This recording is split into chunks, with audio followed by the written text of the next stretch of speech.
Magandang hapon mga kaibigan. Another day, another chicken vlog.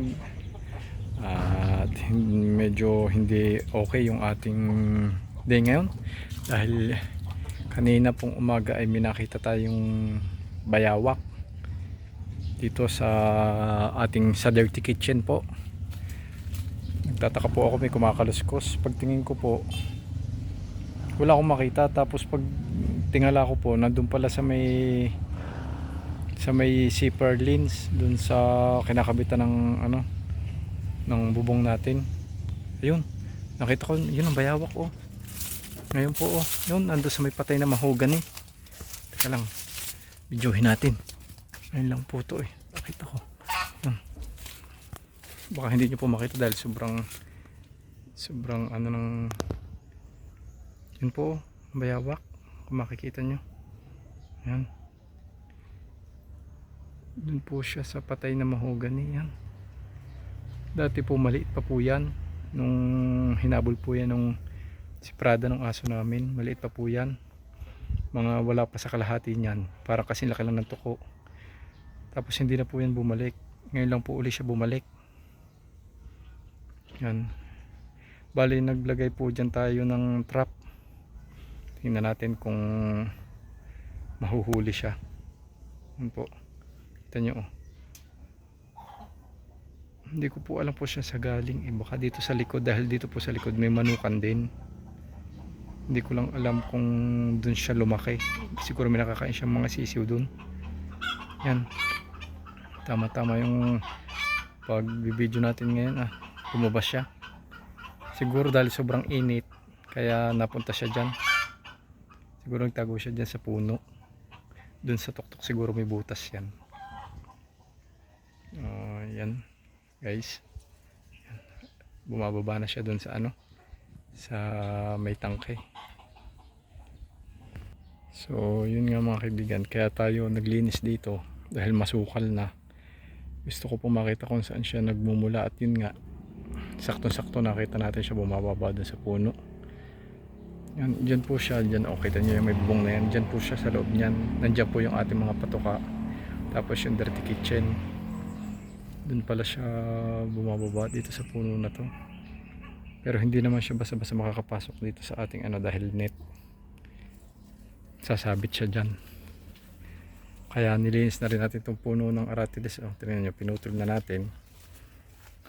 Para kahit hindi siya makakapasok dyan, dahil ito kanina nakalayla yung mga sanga dyan sa may yan, sa may bubong.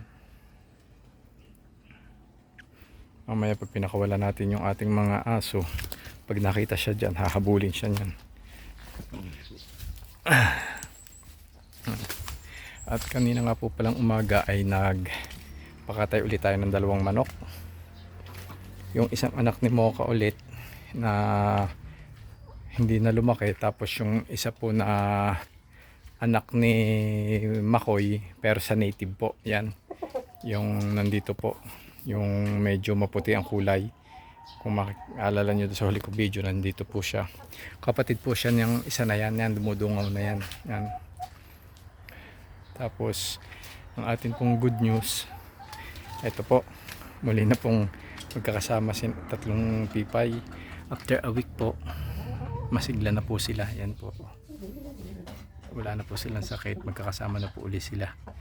Ang gusto ko lang po sa kanilang 3, kahit halos 2 weeks silang magkakahiwalay, pag pinagsama nyo po uli sila, hindi po sila nag-aaway. Hindi katulad po ng ibang manok na pag napahiwalay po ng ilang araw at pagsamahan nyo ulit, lalo pag oras ng pagkain, tinutukan nila yung pinakamaliit o yung pinakamabait, pinakamahina, tinutuka po nila.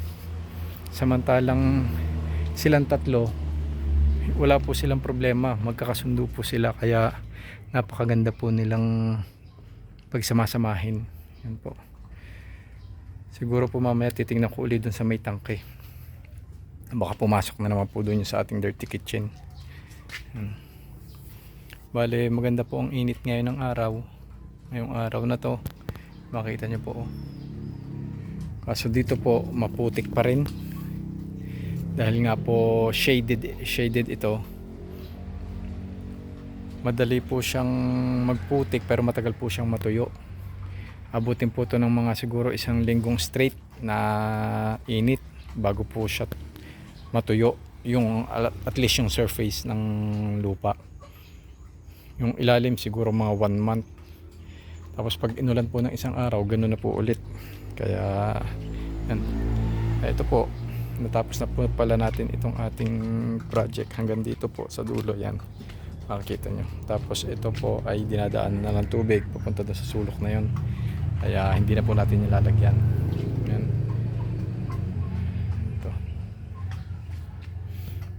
Ito po, buti na lang po at meron tayo ditong aratilis, napaka fresco shade sa ating manukan.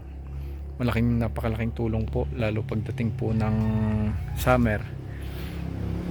Hindi po direct yung init at nakakapag-relax ng konti yung ating mga manok, although nakakaramdam pa rin po sila, pero hindi po sila high risk sa heat stroke, maliban na lang kung talagang tumaas ng 40 to 45 degrees.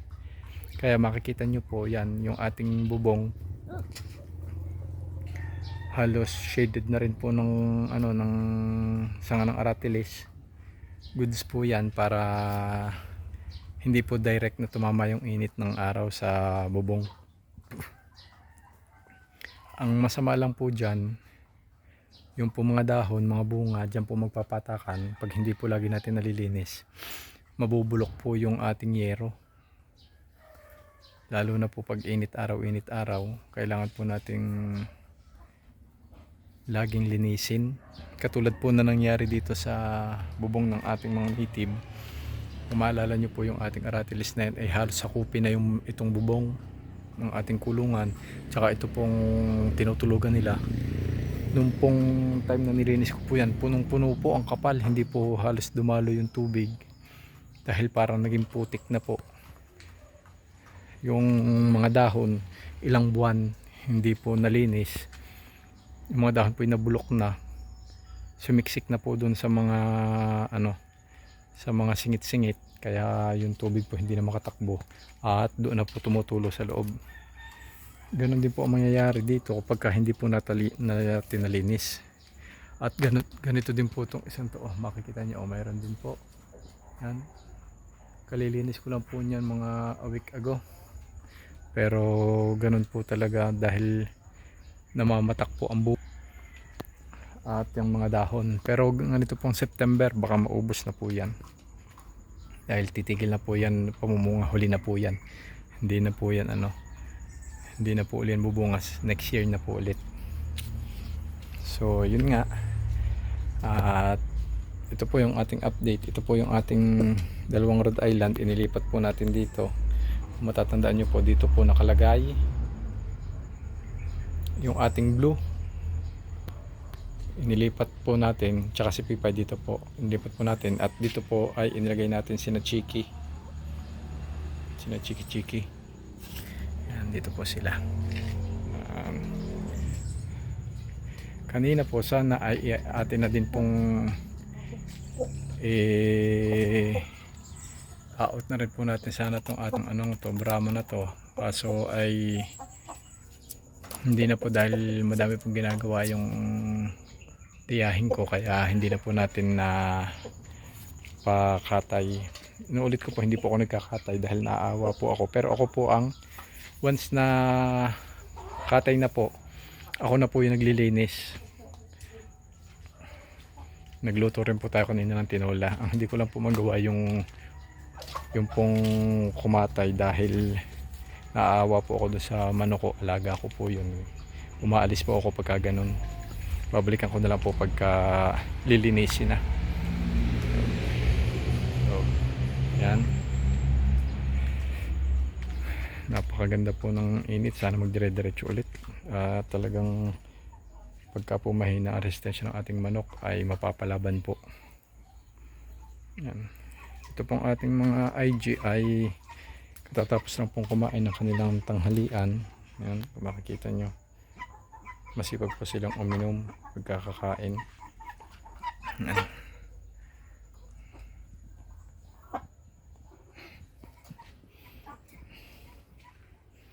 So yun po muna ang ating update for today. Sa kadahilan ng atin po muna checkin ulit yung bayawa kung saan po nagpunta.